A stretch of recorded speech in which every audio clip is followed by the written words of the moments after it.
Great, welcome back. So in this video, we're going to talk about the geography of home-based businesses. And it talks about, remember, you're talking about the United Kingdom.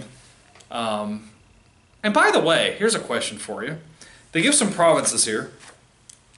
What are the nations in the United Kingdom, right? You've got Northern Ireland, Scotland, England, and Wales, right?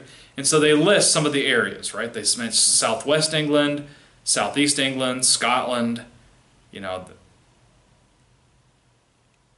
they talk about, where home-based businesses are least significant, Northern Ireland, Northeast Yorkshire, Humber, Northwest. Interesting enough, they don't mention Wales at all. I don't know why. I'd like to know why Wales is not mentioned. Is it because people in Wales don't do home-based businesses? If any of my Welsh friends are watching, please comment below. I thought this was very strange.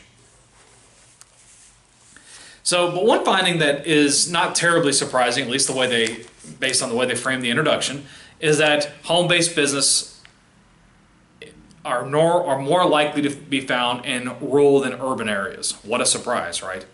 Now, but if we start peeling back the onion a little bit, some of the specific findings were more surprising.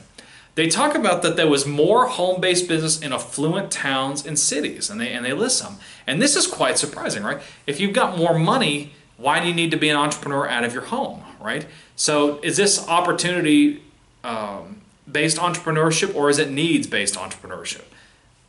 I don't know. Like, it doesn't really go into why, per se.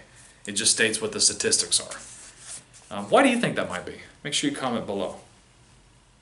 Another thing that they talked about is that in remote areas it was more home-based businesses. Again, not particularly counterintuitive or particularly surprising because of the way they frame their introduction. They talk about provincial cities, so small and medium-sized cities, also tended to have a high rate of home-based business ownership.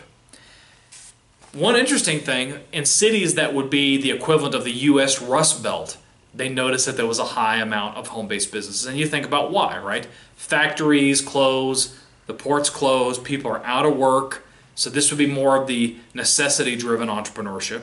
These are people who probably have some sort of skills. Obviously, they're not working in a factory anymore. They're not working on the harbor anymore. So maybe they can do some of those kinds of similar jobs that they used to do in their homes, right? And of course, if they can't, they're going to have to go on government assistance, and this can be kind of a difficult time. But I thought that was an interesting finding. And again, I'm just speculating because the article doesn't exactly say why. But they did talk a little bit, and this was interesting. They talk about socially deprived areas in the United Kingdom have a much lower rate of entrepreneurship. They say about 11% of the businesses were home-based businesses in these socially deprived areas versus 30%, 6% in the rest of the UK. And they give some interesting examples why they think that is.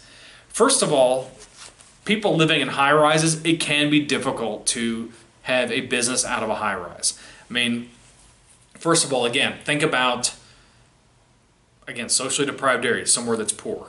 Think about a family, like maybe a couple living with 2 or 3 kids, living in a studio that's like maybe 900 square feet, right? It's going to be a little intense, and that could make it very, very hard to have a business out of the home, right?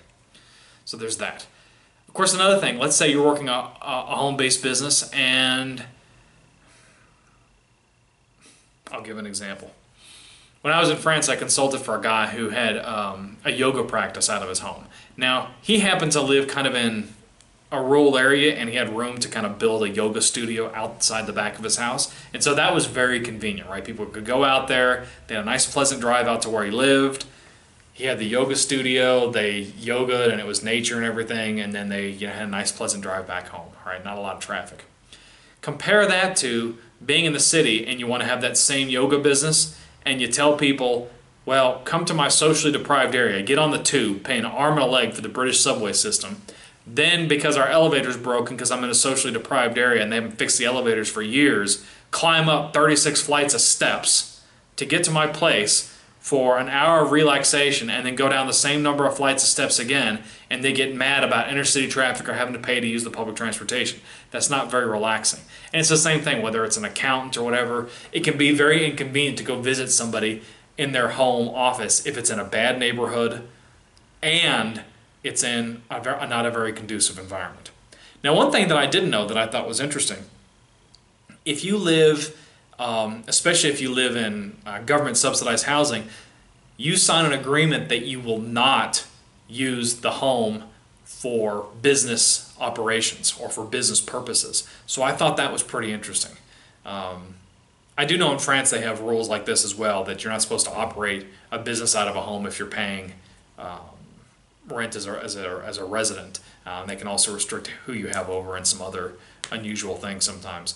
But what I thought was interesting was that government-owned housing prevented you from operating a business out of the home, which is kind of weird, right? You'd think the government would want to get people on their feet so that they wouldn't, have to be taking unemployment, welfare, or whatever, but that doesn't seem to be the case. So I thought this was very interesting. Great. So in our next video, we're going to talk about the characteristics of home-based businesses based on the article. Hope you enjoyed this article. Hope you enjoyed this particular video and the article. Make sure you give me a thumbs up, subscribe, and comment down below. See you in the next video.